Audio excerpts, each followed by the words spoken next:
xiisadda ka aloosan bariga dhexe ayaa gaartay heer cusub oo khatar ah kadib weeraro isdaba joog ah oo si toos ah u gaaray magaalooyin, saldhigyo ciidan iyo marino dhaqaale oo istiraatiiji ah.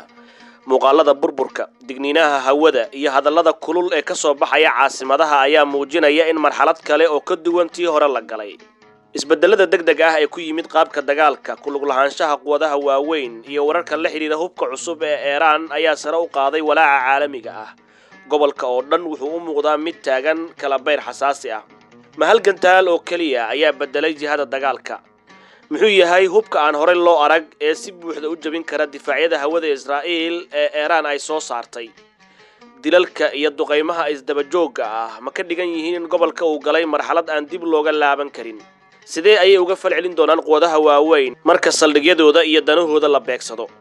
Ma fidi doontaa colaadan oo ma gaari doontaa marinada shidaalka iyo magaalooyinka istiraatiijiga ah?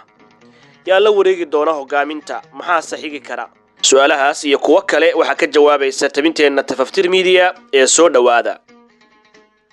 Waa hagaag mar kale kulan wanaagsan. Haddii ay tahay markaagii ugu horeysay ee aad daawanayso Tafaftir Media, waxaan ka rajaynayaa inaad ka mid noqoto bahda nagu xiran, saaxiibada la wadaagto, isla markaana aad ra'yigaaga ka dhiibato qaybta faallooyinka ee commenteska. Aan tabinteena toos u abaarno.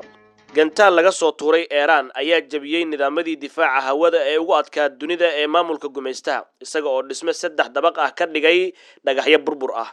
Goobjoogayaal ayaa sheegay in dhulku si xoogan u gariiray, halka khasaaraha muuqda uu muujinayo in hub cusub si rasmi ah loogu soo biiriyay colaadda.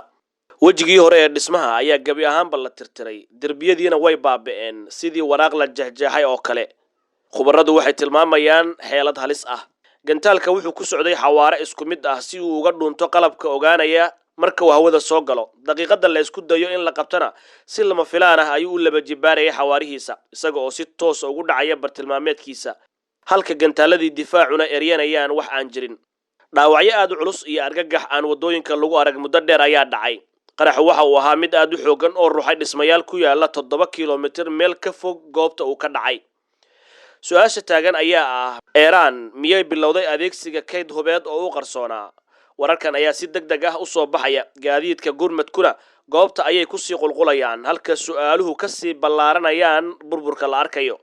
Hase yeeshee xaaladdu kuma eka dhulka oo kaliya. Ilaalada kacaanka Iran ayaa ku dhawaaqay inay gantaal la heleen markab dagaal oo Mareykanku leeyahay, iyaga oo sheegay in bartilmaameedsiga maraakiibta Mareykanka sii socon doono.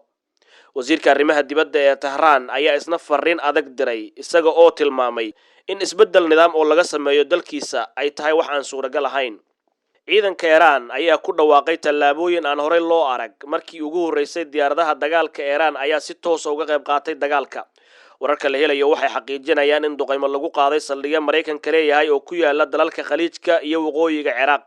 Tallaabadan waxaa loo arkaa isbedel istiraatiiji ah oo weyn, maadaama bilihii ugu dambeeyay Iran ay ku tiirsanayd gantaalo iyo diyaarado yaryar oo aan duuliyo lahayn. War ka soo baxay Tehran ayaa lagu sheegay in dhammaan saldhigyada Mareykanka ee gobolka ay yihiin bartilmaameed sharci ah. Isla waqtigaas difaaca hawada ee Tehran ayaa ku dhawaaqay inay soo rideen diyaarad dagaal oo Mareykanku leeyahay oo ah nooca MQ-9 Reaper, taas oo loo adeegsado sahanka iyo weerarada. Jawiga waa mid aad u kacsan, heerka iskahorimaadkuna wuxuu gaaray meel adag in la xakameeyo. Gobolka oo dhanna waxa uu galay xaalad aan la hubin halka ay ku dambeyn doonto.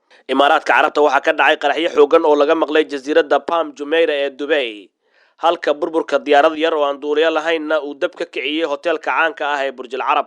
Weeraro kale ayaa gaaray garoonka diyaaradaha iyo dekedda weyn ee ganacsiga, iyada oo la xaqiijiyay dhaawaca 4 qof. Dalka Bahrain sidoo kale waa la weeraray, iyadoo la sheegayo in garoonka diyaaradaha lagu dhuftay diyaarad yar oo aan duuliyo lahayn, halka xarun ciidamo shisheeye ay noqotay bartilmaameed kale, taas oo keentay in laga cararo xaafado ku yaala caasimadda. Dalka Urdun waxa ay xukuumaddu sheegatay inay hawada ku qabatay 10 gantaal iyo diyaarado yaryar oo ku wajahnaa dhulkooda. Waqooyiga Ciraaqna waxaa lagu arkay burbur ku dhacay agagaarka garoon diyaaradeed, taas oo muujinaysa in colaadda ay ku fidayso dalal badan.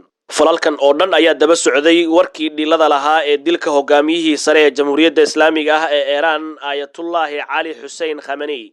Dowladda Iran waxay ku dhawaaqday baroordiiq qaran oo 40 maalmood ah iyo hakinta shaqada hay'adaha dowladda muddo 7 maalmood ah, laakiin kuma jiraan howlgallada ka dhanka ah cadowgooda. Ciidamada qalabka sida ayaa ballan qaaday argoosi, iyaga oo sheegay in cadowgooda ay ka shalay doonaan falka ay ku tilmaameen dambi weyn.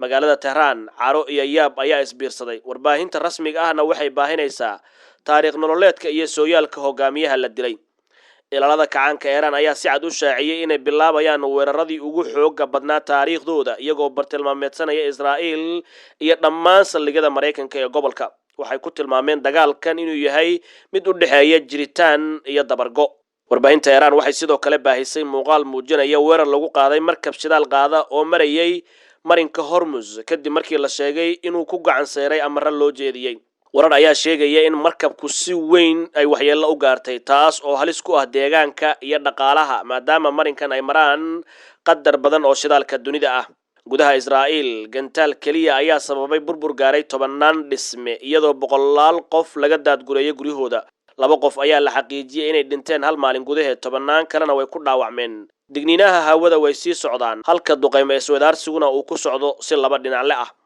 xaaladdu waxay gaartay heer aad u kacsan gobolka oo dhanna wuxuu ku jiraa feejignaan sare daqiiqad kasta waxa iman kara isbedel cusub oo wax ku kordhiya jihada colaadan wararka ugu dambeeya ee xiisadan waxaad kala socon doontaan Tifaftir Media ee hamoogaanina inaad saaxiibadiin la wadaagtaan isla markaana aad ku soo biirtaan intaanu dib u kulmayno waa Abubakar Maxamed oo idin leh nabad iyo warsan